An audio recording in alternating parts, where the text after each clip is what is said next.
Social media മുഴുവൻ നിറഞ്ഞു നിൽക്കുന്നത് രേണുസുധിയുടെ പുതിയ ഇൻ്റർവ്യൂ ആണ്.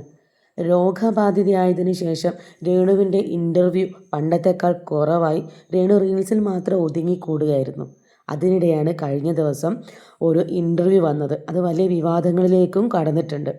ഒരു ചാനലിൽ നിന്നും ഒരു സ്ത്രീയായ അവതാരിക ചോദിക്കുന്ന ചോദ്യങ്ങൾക്ക് അതിനെ ചിരിച്ചുകൊണ്ട് മറുപടി പറയുന്ന രേണു. സത്യത്തിൽ അങ്ങനൊരു ചോദ്യം കേട്ടാൽ ആ ചോദിക്കുന്ന ആളിൻ്റെ മുഖത്ത് നോക്കി ഒന്ന് പൊട്ടിച്ചിട്ട് ആ ചോദ്യം അവിടം കൊണ്ട് തീർക്കണമായിരുന്നു. അതിനപ്പുറത്തേക്കുള്ളൊരു ചോദ്യം ചോദിക്കാൻ അവരെ അതിന് അനുവദിക്കരുത്. കുടുംബത്തിൽ പറഞ്ഞ പെണ്ണുങ്ങളൊക്കെ അങ്ങനെയാണ് ചെയ്യുക. ആ ഇൻ്റർവ്യൂ എല്ലാവരും കണ്ടിട്ടുണ്ടാകും. ആ അവതാരിക ചോദിച്ച ചോദ്യം രേണുവിനെ കിച്ചു ഗർഭിണിയാക്കിയോ എന്നായിരുന്നു.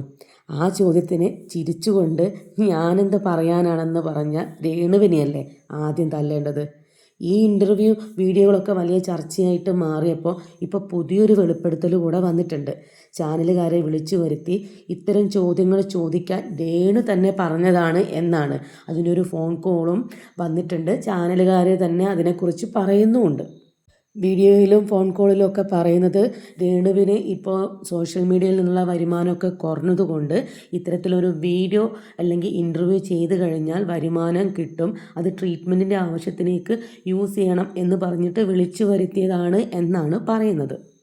സോഷ്യൽ മീഡിയയിൽ നിന്നും വരുമാനം കിട്ടാനും നിറഞ്ഞു നിൽക്കാനും ഇത്തരം ഉഡായിപ്പുമായിട്ട് രേണു തന്നെ പുറത്തേക്ക് ഇറങ്ങി എന്നുള്ളത് വളരെ മോശമായൊരു കാര്യം തന്നെയാണ്. വൈറൽ കണ്ടൻറ്റിന് വേണ്ടി എന്ത് വൃത്തികേടും മോശമായ രീതിയിൽ ചോദ്യങ്ങൾ ചോദിക്കാം എന്ന രീതിക്കെതിരെ അനവധി പേര് പ്രതികരണ വീഡിയോ ആയിട്ടൊക്കെ വന്നിട്ടുണ്ട്. അസുഖത്തേക്കാൾ ഇങ്ങനെയൊക്കെ രേണുവിനെ കൊണ്ട് ചെയ്യിക്കുന്നത് കിച്ചുവിനോടുള്ള അസൂയാണെന്ന തരത്തിൽ വീഡിയോകളും പ്രതികരണങ്ങളും ഒക്കെ വരുന്നുണ്ട്.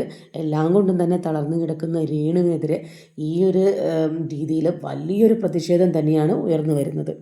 സത്യത്തിൽ രേണുവിനോട് ആർക്കും ഒരു ദേഷ്യവും വൈരാഗ്യവും ഒന്നുമില്ല. രേണുവിൻ്റെ ആറ്റിറ്റ്യൂഡിനെതിരെ മാത്രമാണ് ഓരോ പ്രതികരണങ്ങളും വന്നുകൊണ്ടിരിക്കുന്നത്. മറ്റൊരു വീഡിയോ വിശേഷങ്ങളുമായിട്ട് വരാം. ഈ വീഡിയോ ഇഷ്ടപ്പെടുകയാണെങ്കിൽ ഒന്ന് ലൈക്ക് ചെയ്ത് സപ്പോർട്ട് ചെയ്യണേ.